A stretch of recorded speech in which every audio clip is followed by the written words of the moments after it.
Hey team, we're so excited for another team training. I'm super excited to have Kathy Gibson joining us today. So if you're watching, comment below and say hi. Tell us where you're watching from. Today, you guys, Kathy's going to be talking to us about finding and doing vendor events. Kathy's like the queen of vendor events, or one of the queens. I know there are several queens on our team. And but she's kind of local-ish to me, like 30 minutes away from me. And so I'm excited for her to share her knowledge about finding vendor events, because I think that's half the battle, and then how she does them and like her setup and stuff. So, and you guys, Kathy is an executive director. And so, Kathy, I'm going to turn the time over to you to share. First, before you jump in, will you just share a little bit of background about your Color Street story, like how you found Color Street and how it's blessed your life? Sure. I hope you can hear me. Yeah. So I am married. I have 2 kids. I have a teenager and a toddler. I found Color Street in October of 2017. The day after I discovered Color Street, I signed up. And it was not supposed to be a thing. It was supposed to, just be something fun. And for the discount, I really just kidnapped. And it turned into something bigger. I ended up ranking my first month that I joined, and then I kept ranking every month from there, and then within 6 months I hit executive director, which was really exciting for me, and it's definitely changed my life. I do Color Street full-time now. I did have a full-time job before, and Color Street was kind of my side gig, and at the end of 2018 I ended up leaving my job and just focusing on this. So, which is great. So impressive. It's so cool that you were able to quit your job. And I love that you said you joined because you're a kidnapper. I always think that's so, like, it's just, I love hearing stories about kidnappers who then go on to like crush their business. So that's awesome. Thank you for sharing that. So tell us, how long have you been doing vendor events like before Color Street? No, I did a different company before, and I was terrified of vendor events. But that was also a different product. It was me literally lugging like suitcases full of stuff. And with Color Street, it's just so much more simple. So I've been doing it a lot more with Color Street. I do about 6 a month. And I started, so I signed up in October of 17, and I started my first vendor event in November of 17. So I just kind of jumped right in and fell in love and discovered that that's how I got a lot of my customers. So I just kept doing them. That is incredible. And I love that you do 6 a month. That's impressive. See, guys, she was the queen. So tell us, so what was your first one like? Tell us how that went, what that looked like, because I think we all forget that like everybody has to start somewhere, right? Right. I was terrified. I was scared. I didn't know if people were going to look at me funny because I was lugging all these bags of stuff. I hadn't discovered the wagon yet, where I could put my stuff in the wagon. So it was just me, bringing my table. I didn't know how to open that 6-foot table. So it was a mess. It was so embarrassing, but I got it done. I set it up. I was outdoors and I didn't have a canopy. I didn't own a canopy. So I just sat there with my table and very minimal setup, and just kind of winged it. But it worked out. And, you learn from every event that you do.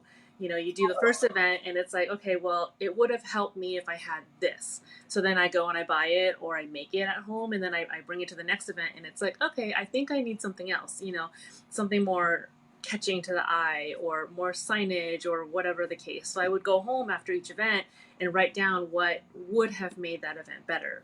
And I've kind of just I'm still perfecting it. I'm still working at it. Even today, I'm still going to events, and it's like, oh, I wish I had this, and I'm still going on Etsy, and I'm still buying stuff. So you can always improve, yeah.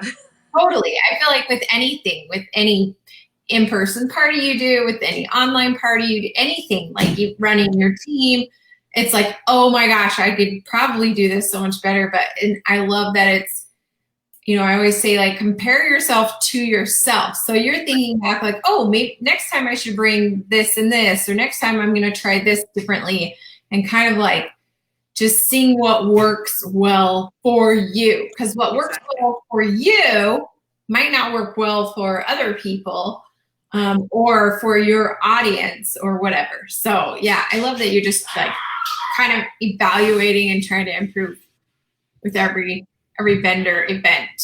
Yeah. And it would have really helped if I had hand sanitizer at that first event. That was definitely something that I learned right off the bat. It was like, ew, this is really gross. Oh, that's hilarious. Yeah. I bet. So where, like, how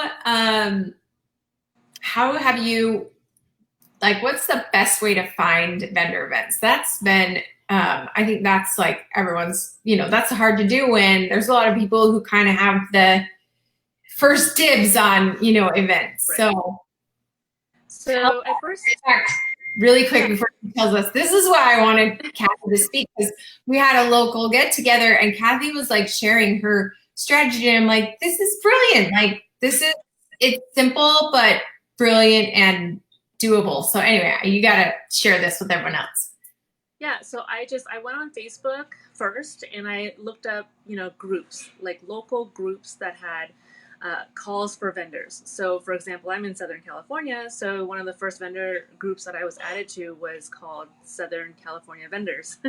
And then there's, LA County vendors, Orange County vendors, low cost vendor events, for California. So just look for your state, city, and county first, and then just type it into Facebook search, and then add vendor next to it.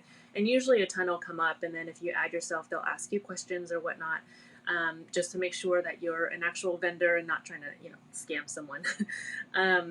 And then from there, I also went to there's conference centers like the Anaheim Convention Center, and there's one in LA by the Staples Center. So you kind of just look up those websites, and usually there's events. There's an events tab that you can go into, and it'll list various events that are coming up and contact information that you can email somebody or call somebody and ask them if they're accepting vendors.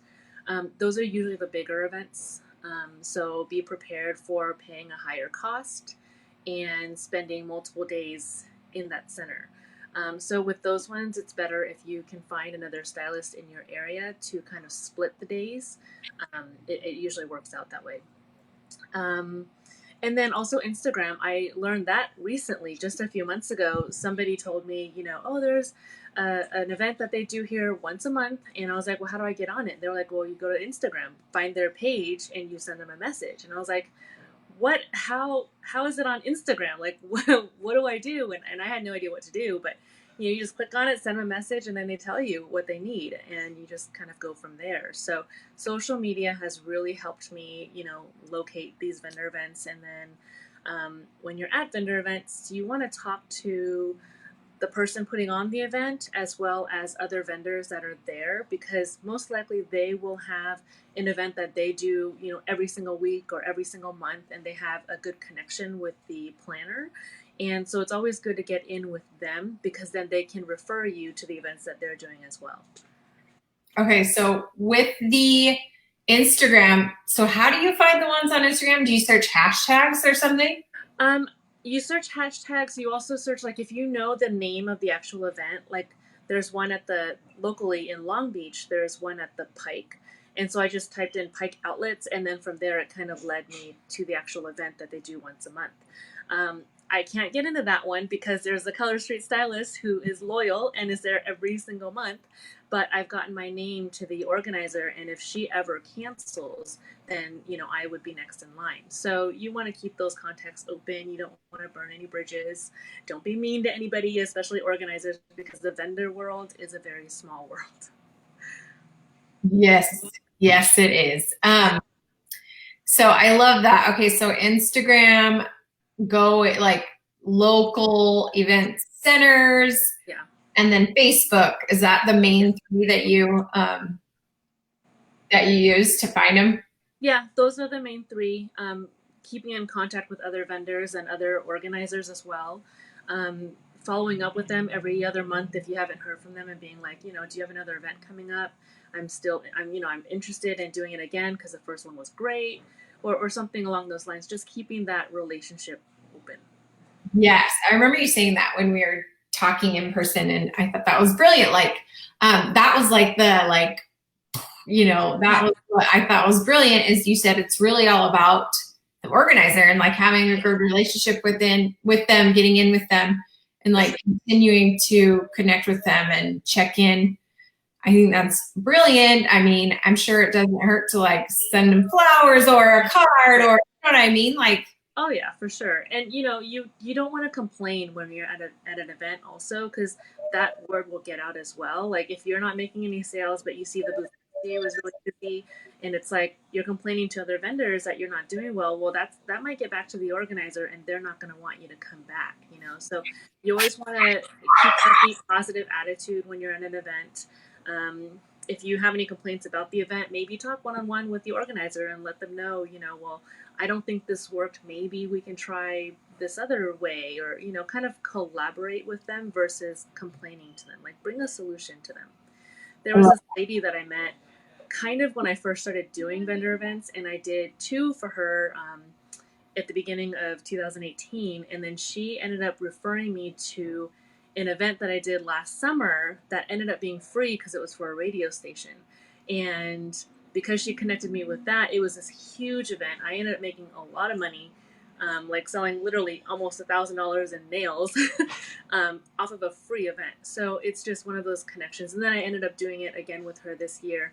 And then this coming summer, she's got my name in there again. So that's just awesome. Yeah, building relationships. And she's told me, she was like, you're one of the most positive vendors out there. All I get are complaints in my inbox, and here you are, sending me smiles and asking me how I'm doing. So a little bit goes a long way. Yes. That's what I want everyone to get from this, is like, that's such a simple little tip, but obviously it stood out to this vendor organizer. And so I think that's brilliant, because oftentimes like organizers run more than one event, right? So they're going to have connections. Wait, will you talk really quick? I want to make sure I don't lose you. Okay. Oh, good. For a second I thought, I'm like, no, come back to me. Okay, good. So what tips do you have for a successful vendor event?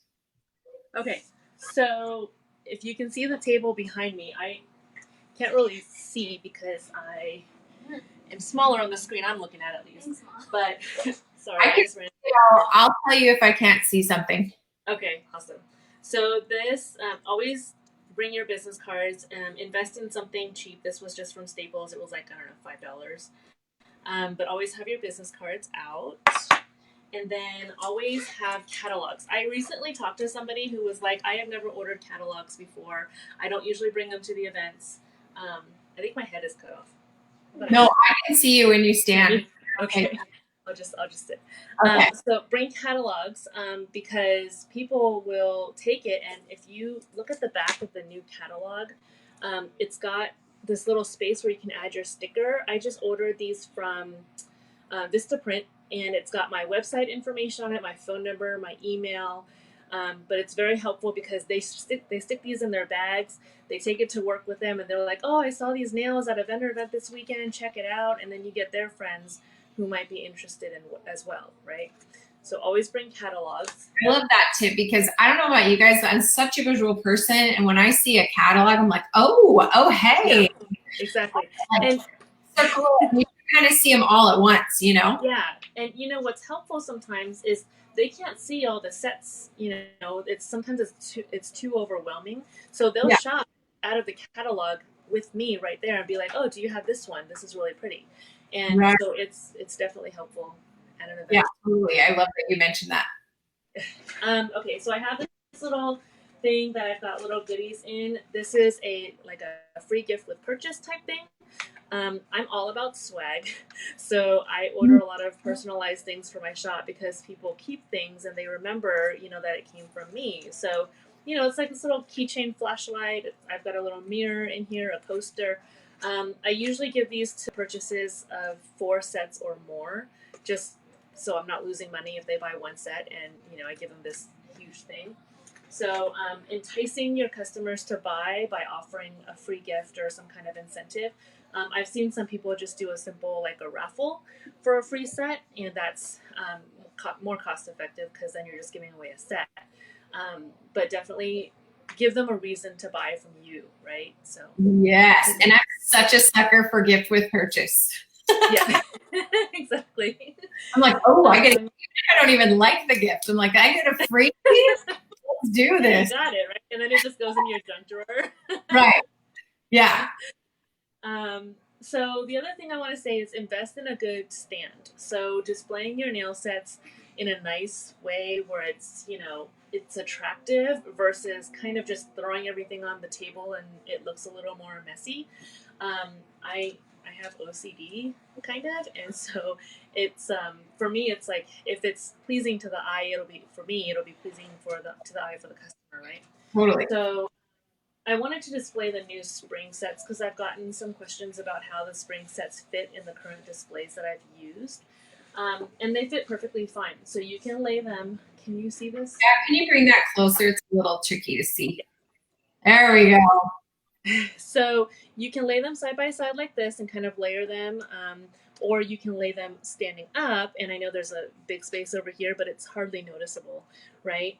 But I kind of like to put all my solids together, and then I have my glitters, and then designs or whatnot. So it's organized and again pleasing to the eye. This is a nail polish stand, like for actual nail polish bottles, and, and I got it from Amazon. This is one of the first holders that I've ever purchased for vendor events. So I've had this since 2017, and I'm still using it. So I have a couple of these. Love that. Yeah, and then I've evolved to these little wooden ones. I use some of the plexi ones on one table or one side of the table, and then I'll use the wooden ones for like a center in the middle of the table to kind of attract attention. Um, these also fit the new spring sets, and you could lay them up and down, but it just looks a little more spaced out. So I kind of like them sitting down like this. With our regular non-spring sets, you can fit 4 or 5 of these across, and a ton up and down, right? So there's a girl on Team Nailed It. Her name is, I want to say Kathy, whose husband makes these. So I was actually chatting with her just before this live to get smaller ones for the sides of my table, right? So definitely look her up. So then I have more. And somebody commented while you're looking. Somebody commented and said they said I have people tell me all the time that other color street stylists have booths that are way too busy, and it's hard to look at the sets or colors. So yes, keep it organized and clean. I love that. Just kind of keep it simple, clean. Yeah. Yeah. So then I also like to have like separate, I guess like a separate holder for focal sets. So like sets that I like to focus on because they're either best sellers or like for St. Patrick's Day. I had all the St. Patrick's Day ones on this little Color Street stand here. For Valentine's Day, I had the Valentine's set. So it's kind of separate from the rest of the sets. But it's also, again, pleasing to the eye. So for this one, I put all the ombre sets on here because ombre is one of my best sellers. So it's just to show customers the different colors that we offer in the ombre. Another way you can do it is just something homemade. Just get a picture frame. Everyone probably has them in their garage, and just get some string and tie it across, and get these little clips from Hobby Lobby or whatever, and just clip them on here. So this theme is for Because of the Brave. So I have that like in the middle, and then I have all the red, white, and blue sets, outside of it, so they can either mix and match with it or kind of fitting with the theme, right? So did you make that one, Kathy? Yeah. You did. You are a classy lady. Oh. So you did. So that was a picture frame, and then what is behind the actual nails? What is that? It's what do you call it? It's like burlap or whatever you call it. Oh, okay, gotcha. Yeah. Yeah, and you just lay it flat on it, staple it to the back. It's really simple. Okay. All right. Even Cool. if you don't, this had a black background. You can just keep the black background and just still tie the wire, Sure. the string, and yeah. So it's really just what you want it to look like. Okay. So next to something like this, I'll have signage. So I printed out the Because of the Brave flyer that is given in the back office, right? And I just put it in a little plexiglass thing and stand it next to the sets, and people can see, why it's being focused on, or why I love that. That's brilliant. Is that beeping mine or yours? Suddenly everyone has decided to text me right now. So. Oh, okay. Okay. So sorry, So, I don't know how to turn it off. Oh, that's okay. I love signage.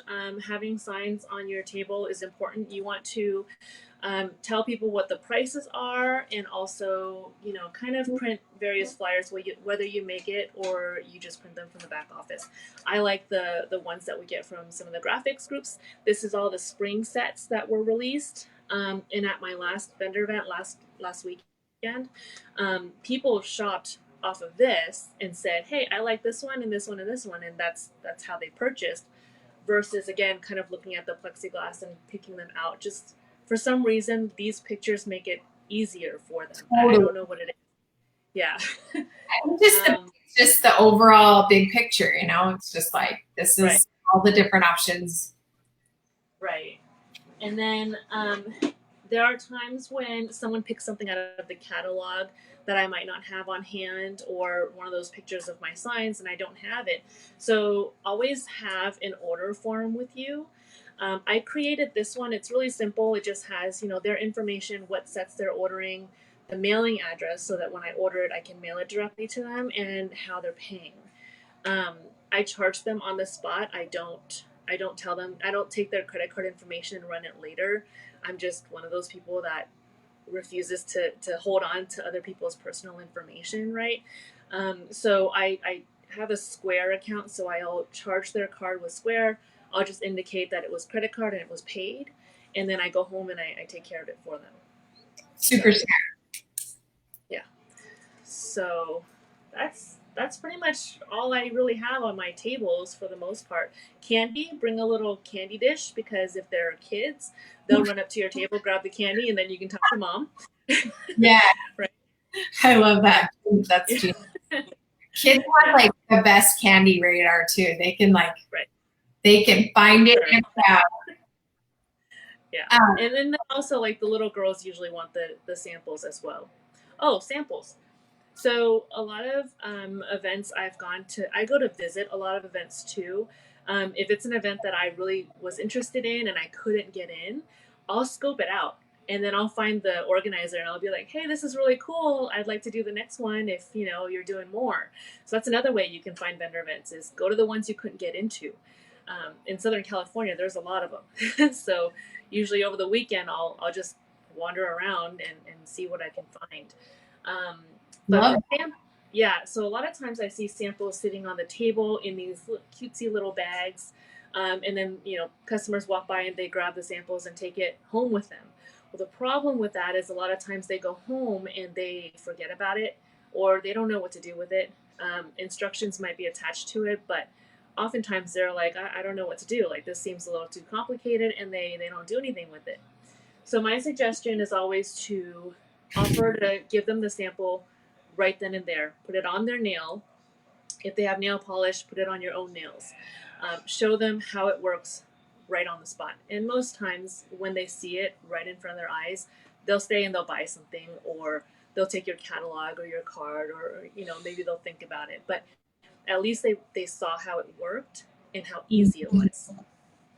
I totally agree. I feel like when you just give them a sample to use later, they're like, thanks. Yeah. It goes in the like deep depths of their Mary Poppins bag. Yes. Never found again. So right. Yeah, super smart to put it on them. So do you generally put it on people that come by? I do. A lot of them hide their hands because they're shy about what it looks like, because maybe they haven't had manicure in several years. Other times, if they already have acrylics or gel, that's my opportunity to be like, well, this is real nail polish, so this could go over your acrylics and or gel, right? And then because their nails are already done, I'll just put the sample on myself and show them how it works. And generally that takes about 30 seconds, and it's that 30 seconds will impress them, I promise you. Totally. Yeah, I feel like you can even do that in person when you're like at the grocery store or whatever. Instead of being like, let me do it on your nails, you just be like, let me show you real quick and do it on your own. Exactly. So most days I come home with various nail polish. Most days after events, I come home with various nail polish colors. That's what I was wondering. I'm like, probably. So question, this is a random detail, but like, do you go with naked nails, or do you go with your nails done and then add another layer when you're like showing them, I go with my nails done, and then I add layers if needed. Okay. Just because a lot of times, like, I'll actually only put samples on one hand, just keep layering and layering and layering. And then I'll have my right hand usually to be like, oh, this is how it looks. For new customers who come up and be like, oh, I'm wearing them, this is what it looks like. So one hand's usually intact. The other hand is usually multicolored. Okay. Gotcha. Do you ever do anything to get them to like follow you on social media or join your VIP group? Or do you have any like little incentives or ways to find a way to stay connected with them after the event? Yeah. So I don't do this with all events, and I know I should.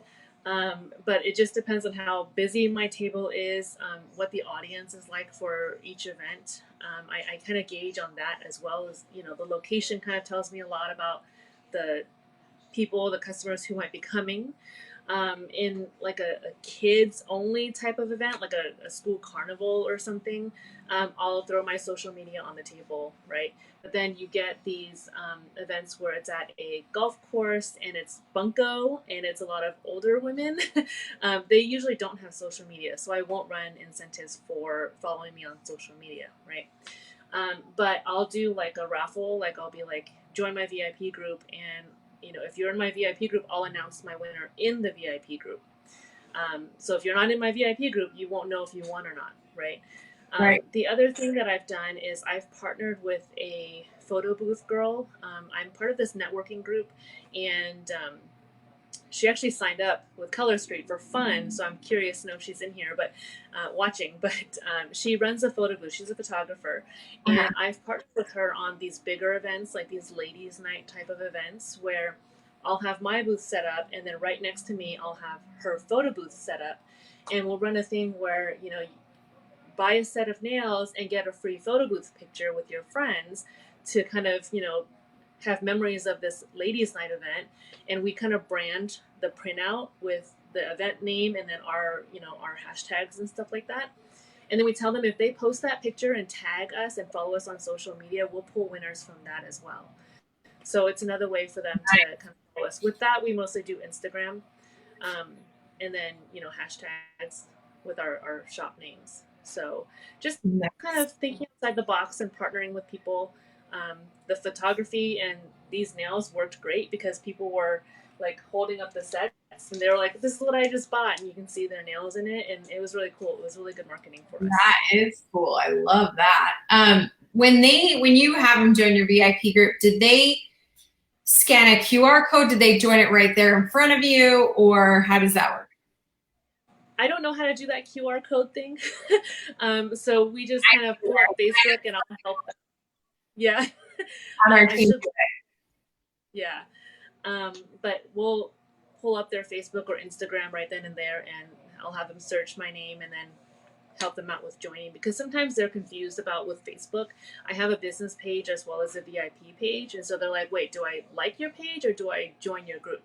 So, some of them are like, I prefer to just like your business page. It's really based on the customer. I don't want to force them to, follow me, because then they're just going to unfollow me the next day or as soon as they walk away from my booth. So I kind of gauge it per customer. And do you ever get their email address, like so you can send out newsletters and stuff? I don't do newsletters. Um, that is something that I tried to do at the very beginning, and I kind of was really bad at follow up. And I collected all the information. I used to have an info sheet I had them fill out, and lost. Um, but I should get back onto that because he's doing these things, and I think it's great for marketing. So I'll have to get back on that and try it. Yeah. I mean, there's so many things. There's so many different ways to do it. There's so many different things you can do. It's like, Right. Yeah. there's a lot to think about. I'm more of a texter. I usually get their number and I text them. Oh, that's smart too. I feel like people respond really well to texts, better than probably anything else. Right. Because they'll respond to text messages, and if I post something on Facebook, they might not see it.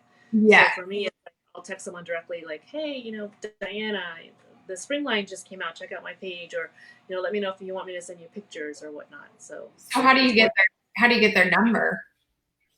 Usually on these sheets. Okay. On their order form, or do you have enter to win sheets? Like, I have enter to win sheets as well. I think I've shared it on Nailed It previously. It might have been sometime last year, but I still use the same ones. Okay. And do you talk about the business opportunity at all at your events? One of these signs that I have is a join my team. It has a graphic of the actual what's in a kit, and then it lists out. Oh, got a hidden assistant behind me. Did you see that? It's a join my team. Yeah.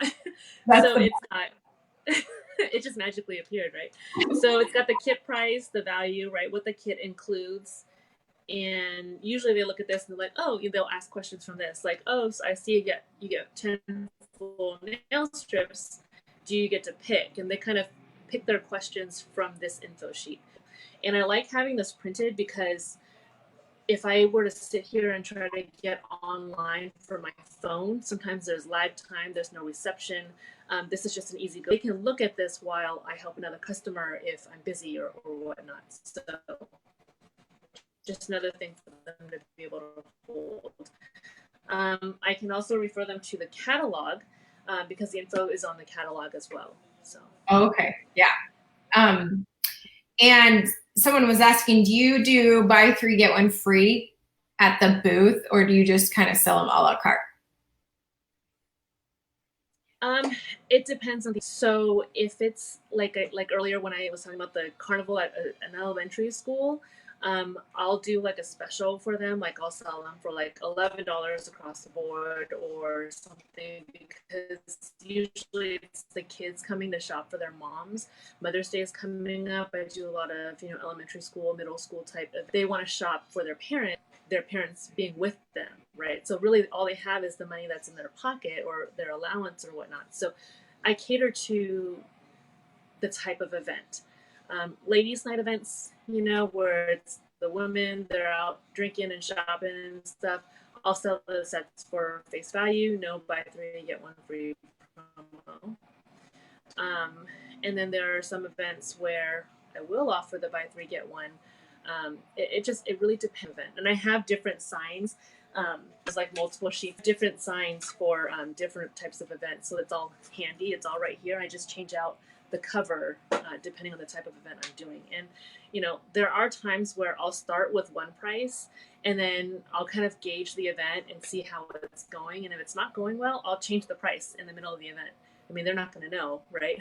Mm-hmm. And then if I offer the buy 3 get 1 all of a sudden, then I notice I do get sales and people are coming because they see the promo. So Awesome. And would you mind sharing that recruiting form in our team Facebook group? Okay. It's the video quality is kind of low. I think there's a little bit of a bad connection. So anyway, so you can see it a little better in Team Nailed It. So one more question, since the video quality is a little bit low. How many sets, Kathy, do you typically bring to an event? A lot of people are like, I don't know how much to buy, how much to prepare for. What do you recommend? So I like to bring as many sets as I can, because for me, the bigger the variety, the more different customer types you can kind of get to. At the beginning, I was like, I only want glitters because my customers will probably just like the glitters. They like shiny stuff. Well, I tried that, and people who came to my booth were like, well, I want solid colors. I like the nude colors, so you really don't know what customer you're going to get and what their taste is. So I kind of like to have a variety of everything available. When there's a launch, I try to buy at least one of each set, but that's just me. Please don't please don't do that. Don't think that you have to do that. I do that because I do a lot of events, and I can turn them over quickly. But if you only do one event a month, then definitely don't stock up like that. I would say find out from the event coordinator, and they're usually okay with you asking questions.